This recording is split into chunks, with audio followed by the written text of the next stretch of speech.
God works in mysterious ways, and the power of the internet is real. I'm at the point in my life where I need a kidney transplant to survive and to keep going. I have a lot of goals in my life. I have a lot more things to achieve and succeed. I'm not a quitter, I'm a winner. And I have a winner's mentality, and I always get what I want. And I'm at the point in my life where to save my life, I need a kidney. I need a kidney transplant.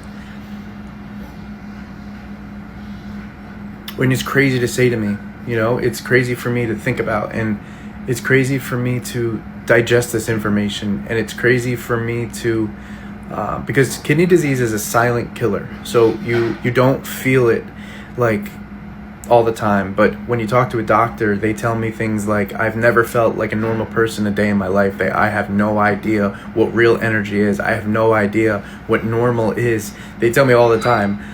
It's crazy that, you know, just that it's crazy. But I don't live that victim mentality that, you know, this is wrong with me and I'm going to live this way. So I don't let it affect my life. And I've never been like that. So I have a very positive mindset. I have a very positive outlook on life, and I just keep on going. And I'm at that point in my life where I need a kidney transplant. It's crazy. My kidneys are only functioning at 12%. So my body is filled with toxins. My blood is not being filtered. It's insane. It's insane when you actually look it up.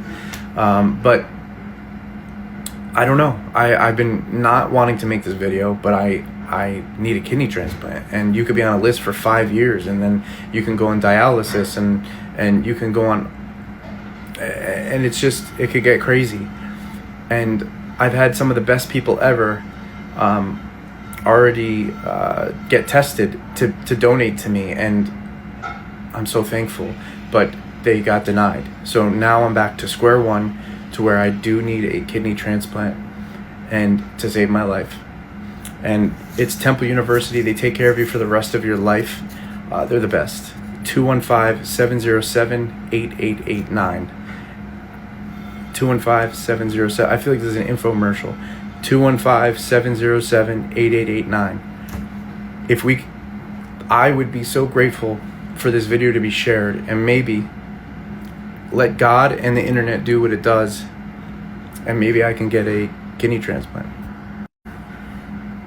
Thank you so much. Man, you don't understand. As a black person, you should join the fight against ICE. You should hop in the fight against ICE, man, because they coming for you. This is a fight for you too. This is a fight for you too. Where's the fight for her? Huh? Where's the fight for her? Where the fight for her? No fight at all? Where the fight? Where the fight for her? Where the fight? Come on, man. Where the fight? Please tell me. Where's the fight? Huh? What am I supposed to be? Y'all not fighting for them. You ain't fighting for her. You ain't fighting for her. You ain't fighting for none of them. Nope. You ain't fighting for them. Nope. Not. But you want me to defend these horrible individuals right here. Just defend them. Defend these individuals. Child abusers, drug traffickers, sex traffickers. I mean, like, come on, bro. Because y'all really trying to have another George Floyd situation. That's why y'all want us out there so bad. So that one of them ICE officers could off one of us. But what's crazy is y'all not even worried about the ones that's getting murdered by the very people y'all defending. So y'all really don't care about us. Y'all never did. You just want us to be another one of your mascots for another one of your wicked, foolish, crazy, demonic agendas. And we not gonna be, we ain't fooling with that no more. God bless America. God bless the earth. God bless Donald Trump. And hey, God bless my enemies. Love y'all too. Peace. These kids in Iran and their families and women are being run over by trucks, being executed, being killed in hospitals, being raped, being beaten over the head till they die. Young girls that are just singing for solidarity of their nation, for freedom, are being executed. There's 30, 40, 50, we don't know how many thousands, how many people being tortured.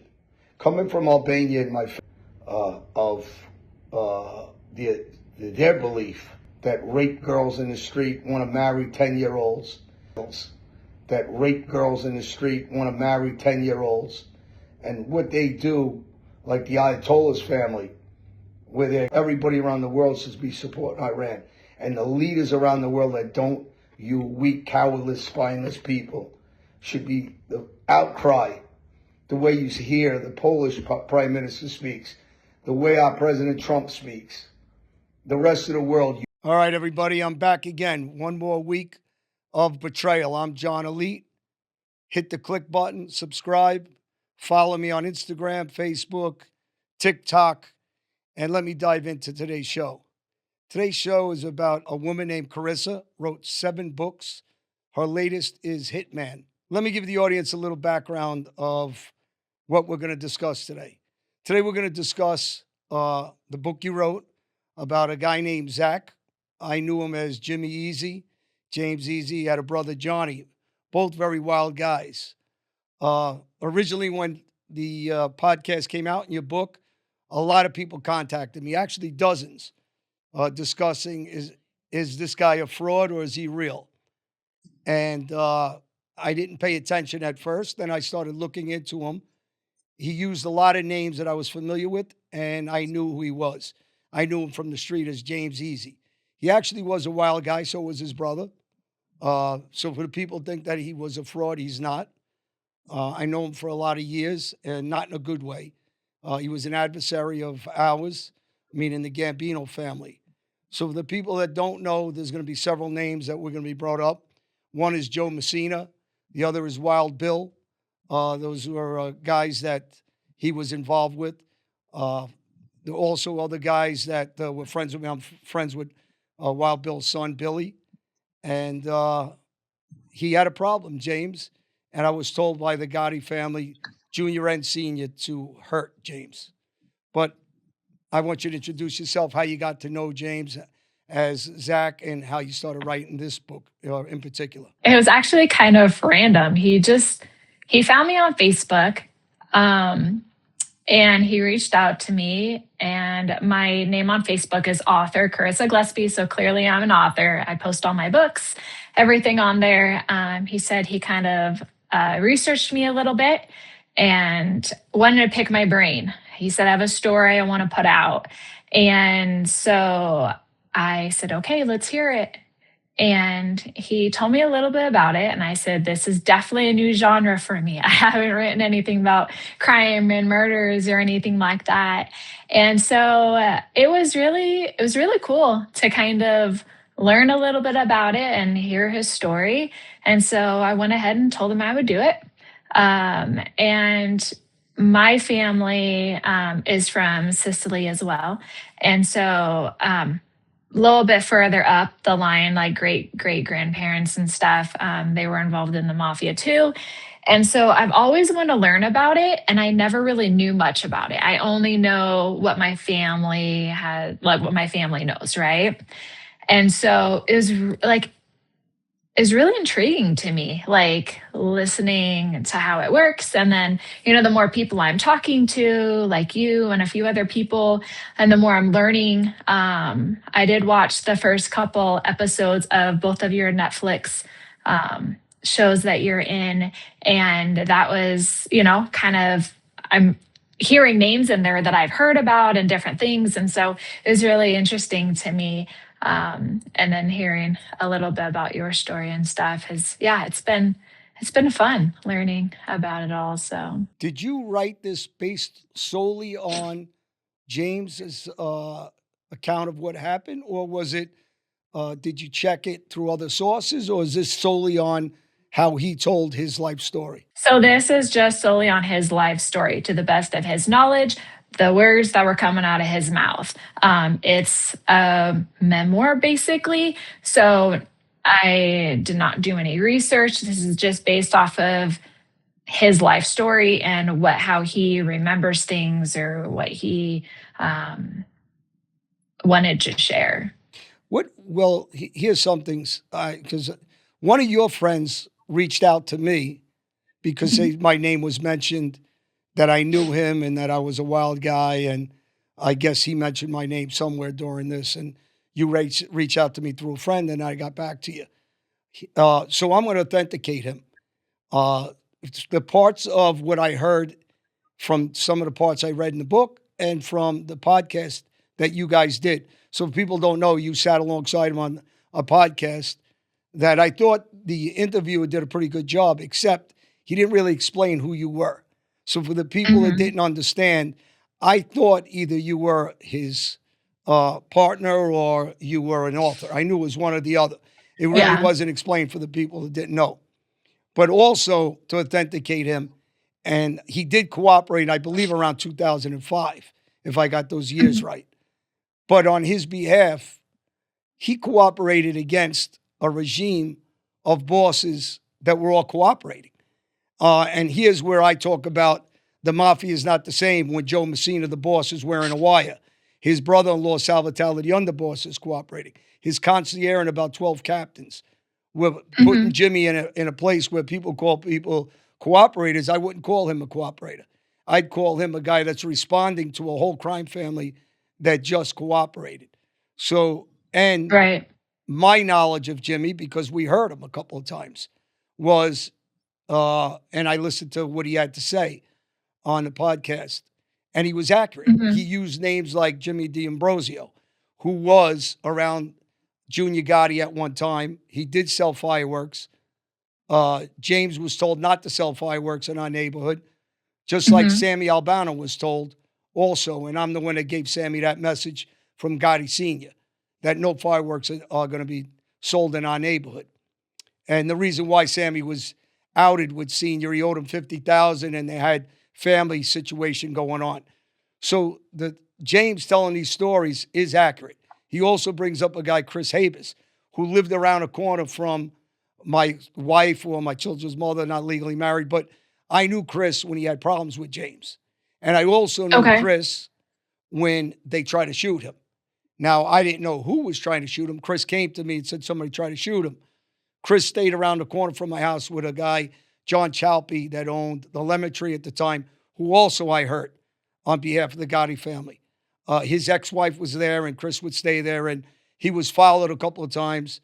And so he also spoke about Chris, who was also around our family, the Gambino family. So some of the names he threw out, including Wild Bill and Rudy, is accurate because we had a sit down with Wild Bill over James after we first baseball batted him the first time.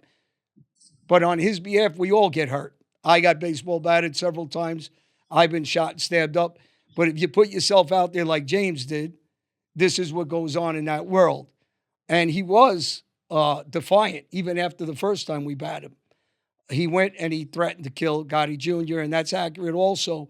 I wasn't there at the time, but the father said the second time we were supposed to hurt him, Gotti Sr., hurt him bad, don't kill him. But he came very close to being a victim of murder. But you go ahead and you tell me, exactly, did you get into any of these conversations about myself, about, some of the things, the activity he did? It was kind of interesting because I have heard your name. I did hear different things. From what I'm understanding, he said you weren't involved. Well, I guess he didn't know I was involved. So I was the guy that batted him the first time. The second time I sent guys to bat him in Brooklyn. Okay. But to clarify that situation, he was dating a girl that was friends with Bella Vita's owner, Tommy. Tommy was around Pete Gotti. And at one time, Pete Gotti was the boss. It flip-flopped between him and his brother John when he was in prison, Junior Gotti. And at that time, he was warned to stay away from Tommy, from Bella Vita's good friend. He was dating the daughter. He slapped the guy. He took his boat. He took money off him. He was warned and didn't take the warning. And then we batted him. I was at that batting, actually, me and two other guys. The second time, he went after a guy from Atco, Amico, Jimmy Amico, we call him, on Cross Bay Boulevard. And his account of that situation was also accurate. Jimmy Amico did have a gambling problem, and he went after him, and he was told by Gotti, stay away. Gotti, the son, met with him, told him no more fireworks in the neighborhood. He didn't like what Gotti told him. He tried to defy that order. They had words. I wasn't there. I don't know exactly what he said to him, but he came back to Gotti Sr. this time, and he actually told me to send guys and make sure you hurt him real bad this time. So he got a second baseball batting beating in Brooklyn. After that incident, he went to it went up to the bosses, which Joe Messina at the time was in prison, but Wild Bill at that time was a skipper. He came to sit down. I went with Pete Gotti and Bobby Borriello. We met in Brooklyn. James was there, and I was told before we got there by Gotti Sr., make sure I say intentionally during that stand up and say you'll kill him, which I did. And it was also a show. They wanted me to belittle him in front of his guy, and his guy obviously wasn't going to try to accept that. And there's usually things behind that. And that occurred, whatever occurred, that was after the sit down. So the things he did say, some of it's accurate. Some of it, maybe he didn't know. Maybe he didn't know I was the guy that actually batted him. Obviously, when you're getting batted, you're not really looking to see who's batting you. Right. But again, he was accurate about some of the stuff he did say. He definitely was a wild guy. His brother Johnny was a wild guy also. And his family did betray him. Part of the life. But he is very lucky because Gotti the father was contemplating killing him. And for whatever reason, he said, don't kill him, hurt him bad. And that's what he did. But he was very close to being killed. I don't believe he was ever charged with any kind of murders or shootings like that. But he was wild. He was a little guy, but tough. And so was his brother. So there's the accuracy of some of those things. And the family members that are involved in these, it went up to the bosses. So this wasn't an isolated incident of just made guys involved. It went all the way up to the top because there was a lot of money involved at that time, especially in the fireworks. Right. Gotti Sr. took that very personally, and his son, who was later on a captain and became the acting boss of the crime family. Okay, I have a question for you. So I heard something about a quadruple shooting. Oh, you're talking about Metropolitan Avenue. I went in, it was another family we had an incident with them, and I went in and looked to shoot the owner. I shot one of the managers and 3 other employees. And after that shooting, several families got involved. It was the Colombo family at that time, our family, and it also involved the Bonanno family on the outskirts of what we were doing with the unions at that time. So, yeah, it is accurate. I did that back in Queens. It was a place called Kickers. It changed several times as the ownership. And these incidents, people, that are not in the mob world, especially in our day, getting shot or getting hurt was normal. It was a weekly occurrence. Getting killed also was something back in those days that happened a lot. And that incident also went to several sit-downs about possibly killing certain guys. So guys guys in that world back then understood the consequences of opening your mouth and talking. There wasn't that much talking. It was either, you perform what you're told to perform. You don't ask questions. And what goes on after that by our bosses is something else. Now, for the people that don't know, I believe Jimmy's last name is Sirocco. So, whether people know that or not, I would think the people that know him, he mentioned he had a problem in the book. I think you mentioned it also, that he was locked up for gambling with Nicky Carrazzo. So I think that was one of his co-defendants in one of his cases. And Nicky was one of the acting bosses of the Gambino family over the years. So Jimmy's very accurate on what he says. I mean, every detail he might not know, like the fact that I was the guy that Gotti personally sent and the guy Gotti told me to send to hurt him a second time. He doesn't know the details that he was very close to being killed, but he's not stupid. He knew life. And he knew that, probably that was the consequences. Now, with the Chris Habis shooting, if they would have known he tried to kill him with his buddy, he would have been killed, especially doing that in our neighborhood. So He, Right. you know, in that world, there's a lot of guys that are very dangerous. And when you're I'm especially sure. screwing with that time with the boss of our family, John Gotti's power, he's very lucky. He wasn't. We weren't told to kill him. But going into your book, when you started writing that book, how long did it? Mhm. How many interviews did you do with him? How long did you take to do with him? It was a daily thing. So I was on the phone with him, FaceTime with him, like day in and day out, early mornings, late nights. I spent about, not necessarily on the phone with him, but working on the book. I spent about 10 to 11 hours a day, every single day. He was sending me voice messages of things to add in there. We talked on the phone, we FaceTimed, we went over different things. He was sending me messages of, oh, add this in there and just different things. And it took me about, from beginning to end, probably about a month and a half, working 10, 11 hours a day on it, 7 days a week. Yeah, because a lot of these books, it's a bestseller, isn't it? The book, Hmm. and a lot of these books, because it takes time. It's someone's life that you're writing about. From I guess you introduce him as a kid and how he came up, and I believe he was around Rudy, Hmm. if I have that correct. Is it? Yeah, Rudy Ferrone was his captain. Yeah.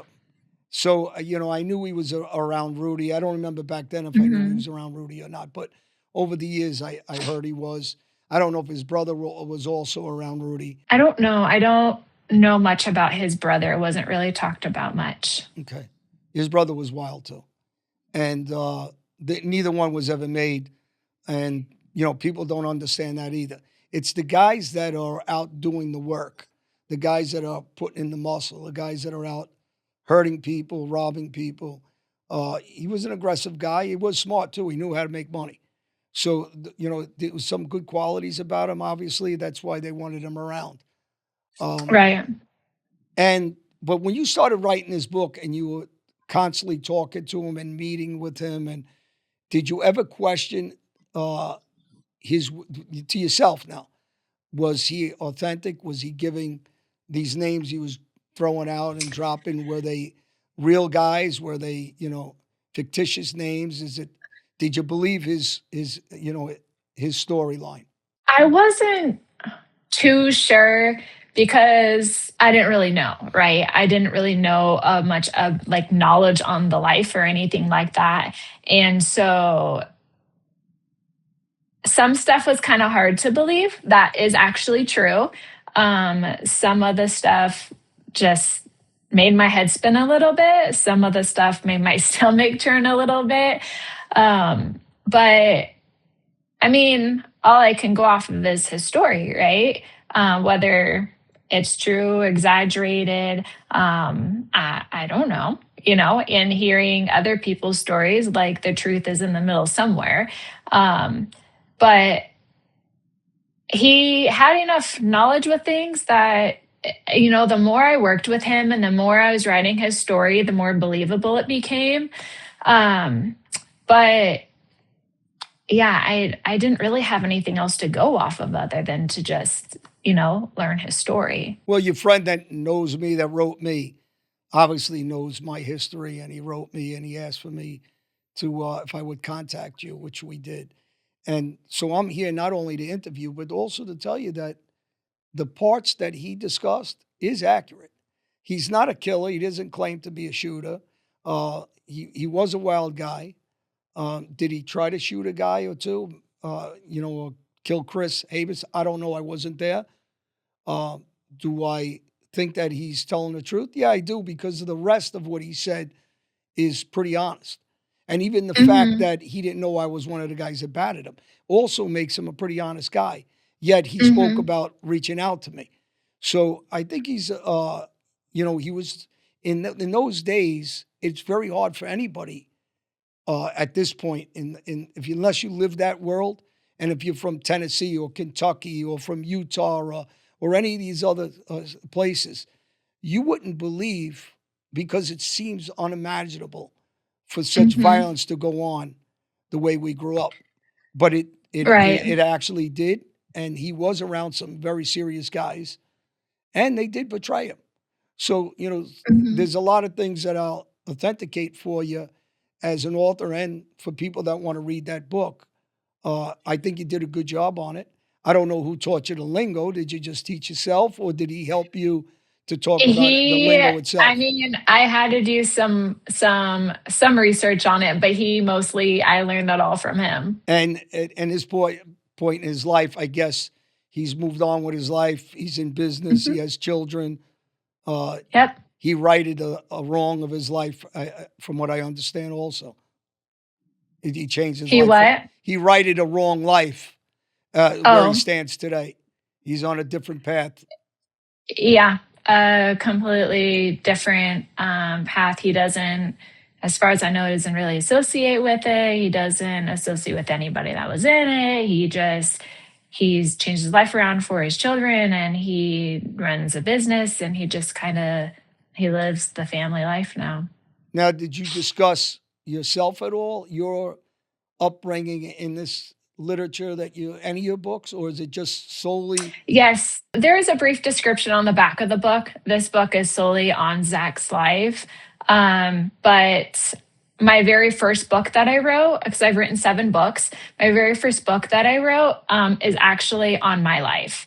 So I did an autobiography. It's more of a faith based, I'm a strong Christian. And so it's more of a faith based autobiography of myself. So that one I was a little bit vulnerable in, and that one did really well too. It I had all kinds of people wanting to interview me and different things because of things that I've been through in my life and stuff. So And where are your books at? yeah, they're all on Amazon, just under Karissa Gillespie. You'll find all my books there. They're also on barnesandnoble.com. I think walmart.com. They're on, I think my first book's on like 15 different websites. It's kind of crazy. And my other books did really well. This one is on the same platforms. And yeah, my main platform I use is Amazon. So that's where you'll find all my books. And as a Christian, what do you believe in redemption as far as anybody's life? My life, your own life. Uh, you call him Zach's life, or I call him James still. So, what's your thoughts? What's your beliefs as far as judgmental and people judging people that live the wrong life and in any aspect of? I probably have a different thought process than a lot of people. I'm a little bit different in that way. I have a very strong faith, and everyone makes mistakes, right? Everyone's been through something. Everyone has a past, and I myself, I don't judge anybody because who am I to judge, right? It's not my job to judge. I believe anybody can come back from something they've been through, something that mistakes they've made in their life. Uh, and me as a strong Christian, I believe in repentance, right? I believe that, Jesus died on the cross for our sins for a reason, right? And we are forgiven. But my thought process on it is we can ask for forgiveness to repent for our sins.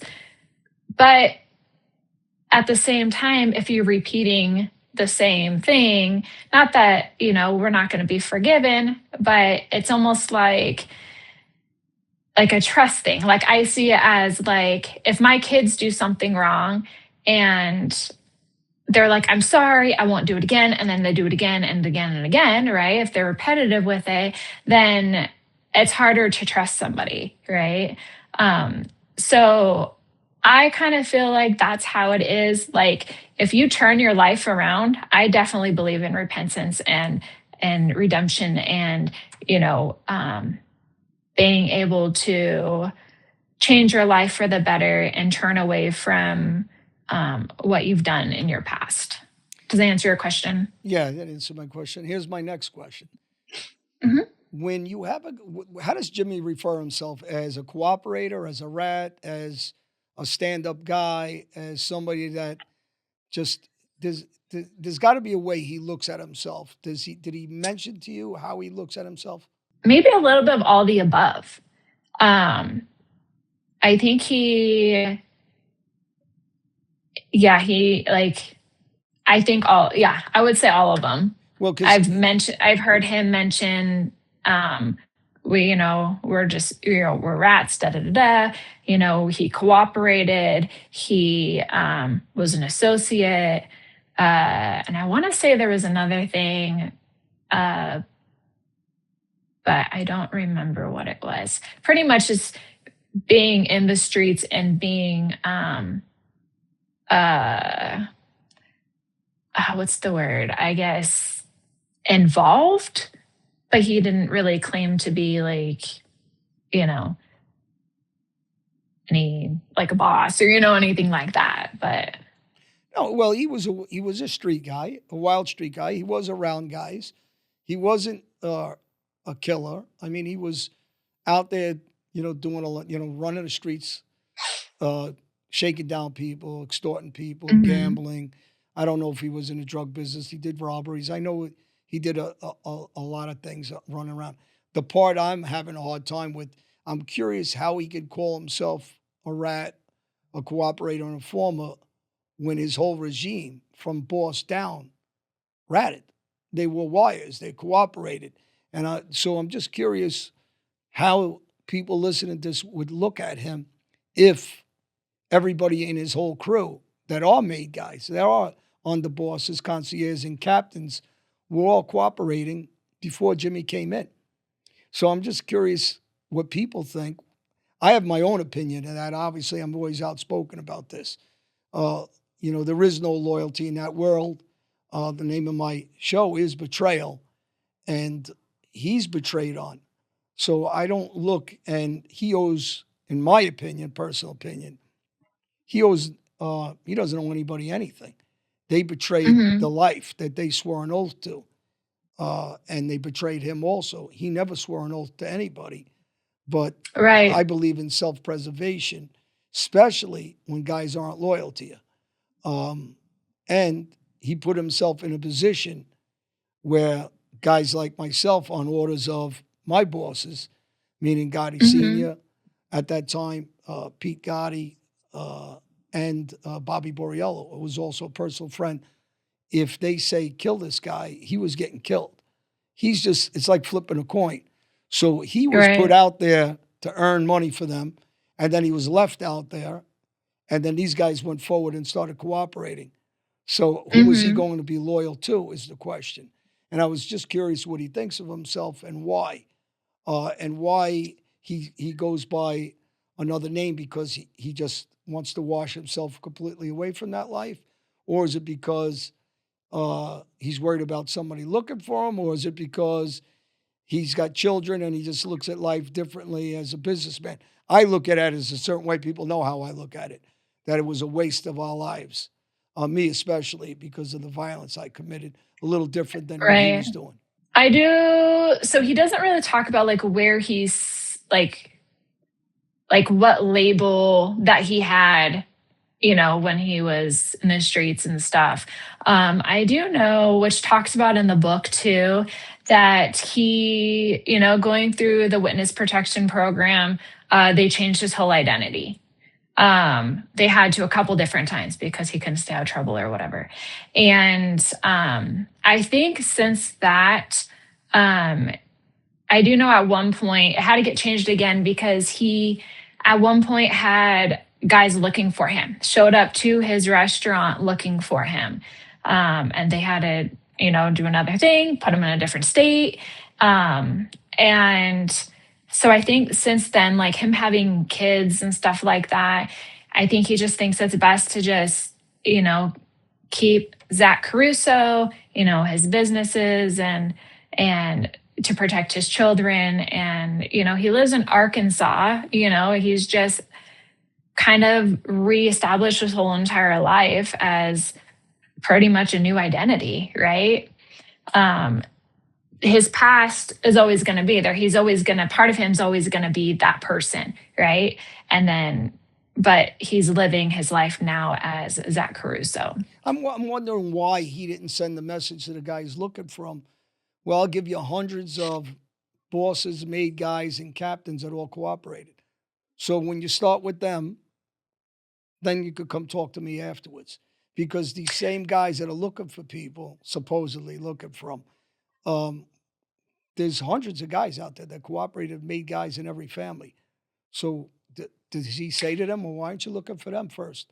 What are you taking your time Um, out looking for me when you got hundreds of yous that keep cooperating? right. So what happened was he didn't even see the people. He didn't know who they were. He was gone, and his wife saw that there's two guys walking around asking about him, asking if he's from Brooklyn. His wife called the cops. And so he didn't know who it was. He didn't know what they wanted, nothing. The cops later on did find the car. It was a stolen car and a stolen license plate that these guys had abandoned or whatever. I don't fully remember the whole scenario there, but yeah. So he was not aware of who it was or what they wanted or anything before the cops were already there because he wasn't home. He wasn't at the restaurant. His wife like freaked out and called the cops and stuff. So Well, they're not too bright, obviously, if they're going around asking if he's from Brooklyn, if that's him. yeah, It's definitely not seasoned guys that are yeah. out So there. yeah, he didn't know what they were looking for, Yeah, but yeah. So at this point in his life, he doesn't come back, I guess, to our neighborhoods here. He just stays, where he lives, and that's it. I think he does go visit family in New York from time to time, Okay. but he doesn't. Yeah, I don't think he's really associated with anybody from who he's associated with before. Are you in the I think midst? he just keeps that life separate. I Yeah. think. And he moved forward and he's successful in business and good for him. Yeah. Did you move forward in any other aspect? Now, are you still promoting this book? Are you out there trying to do any other projects? Are you personally going to write another Mar book? Did you enjoy it? Were you looking to do more on this genre, or are you going in another direction now? Actually, it was really kind of funny because I was in the middle of writing a novel when Zach originally reached out to me. I was literally in the middle of it, and it was gonna be nonfiction because I didn't really know much about the mafia life and stuff, right? And so it was a book. It's a book on a woman. Uh, this takes place in Rome, right? 1950s, post war, like mafia was still kind of going on, in that area and stuff. And she's a struggling journalist, and she's been begging her boss to give her a better story, or give her a story to do. And back in the day, especially in that era and that area and stuff, it's really hard for a woman to get a really good job, like like a journalist and stuff, right? And so he gives her this he gives her this story to write, and he tells her to go find out what this mob family is up to, because there's rumors going around and stuff, like what's their next plan, kind of thing. And so she goes in, and she's in their territory, and she runs into a young man, drops her stuff, he helps her pick up. It's like a mystery romance novel, I guess. And she locks eyes with him, love at first sight kind of thing. And she runs into a couple different times. She tells him she's, got to write this story and stuff. Well, it's the boss's son, right? And he doesn't tell her that. She has no idea. And so he's helping her write her story, right? Because he's like, oh, I know that family well, but he doesn't tell her who he is. And so he's caught up between love and loyalty, right? And so, like I said, it's nonfiction, probably not like realistic at all, Right. right? But I was in the middle of writing that when Zach reached out to write his story on the mafia. As I'm sitting here, like, I don't know much about it, And so it was kind of funny, like, interviewing him and all this stuff. I'm like, I feel like a journalist, like getting, the story about a mafia life. And I was like, how did I become the subject of my own story? Yeah.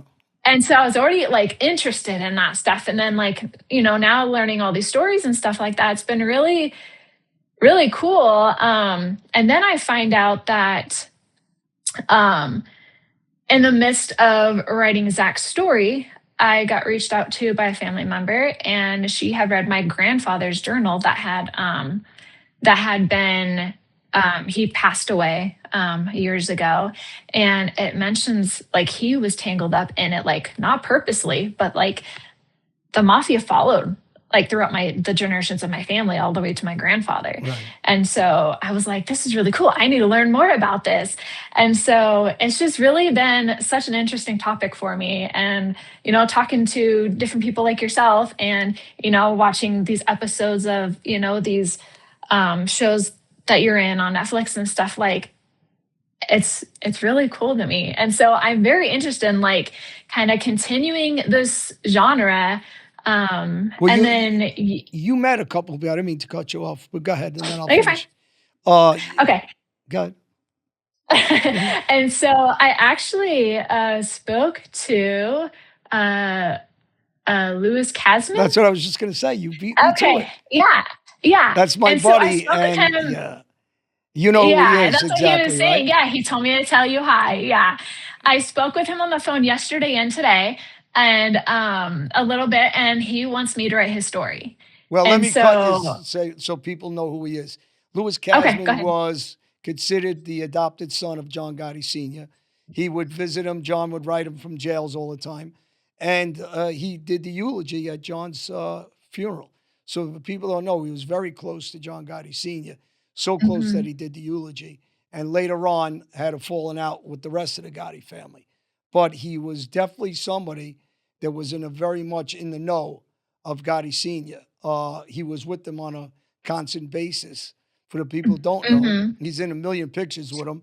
He is the real deal as far as knowing the Gotti Sr. very, very well. And Gotti loved him, treated him just what everybody said as a son. And to the extent that, like I said, he did the eulogy, he carried the casket. So you're not talking about somebody that doesn't know what he's talking about. He does know what he's talking Right. about. Exactly. That's So why I'm that's a great super story for you to excited. write. Yeah, I'm yeah, very excited to do this for yeah. him. Yeah. Yeah. And then, so I was kind of like, he told me to do some research on him and stuff, and he's all over the internet, right? And so yeah, it was very interesting. And then I did all this research on the Gambino crime family, and to kind of educate myself, like going into writing this book for him and stuff. And so it's been really cool. I've learned a lot, and it's so awesome. Well, with the mob world, it's it's just what my show said. It's betrayal. So we'll take, for example, Jimmy D'Ambrosio that Zach mentions during his thing about fireworks. Jimmy was also, after Gotti was around, the boss, Joe Messina, who was wearing a wire. Jimmy was partners with Joe Messina through his father, who passed away. And Jimmy started doing construction work and housing with Joe Messina. Jimmy ended up being in the basement of Richie Gotti's cafe by John Gotti Jr. and some of his friends, and they broke his hands because he was stealing money from the fireworks business, also selling drugs. So this is what goes on in that world. There is no loyalty to each other. Right. 1 second you're a friend, the next second, we're burying you somewhere or you're getting hurt very badly. So this is Right. exactly what Sammy Gravano people talk about. Another guy that supposedly, people had him as a tough guy, as a boss. He was in Arizona in witness protection, and a Jamaican guy, Jamaican Earl, bitch slapped him. People don't know these stories, and that's very factual. And after he slapped him, Sammy went down on a slap, but didn't fight back. At the time, Sammy was probably a little younger than my age now, so he wasn't an old guy not to fight back. He didn't fight back. And he had a tough guy, John Fogarty, who I know his sons, they're all tough guys. I know his brother-in-laws, I know his cousins, I know all of the Fogarty family. Very tough guy, Irish guy, big guy. Sammy asked John a couple of days later to hurt Earl, which he did. And these guys survive off of guys like John Fogarty. And unfortunately, John didn't have that kind of money, so Sammy basically bought protection. On their own, they're very weak. And this is the reason why Sammy's hid out in Arizona all these years.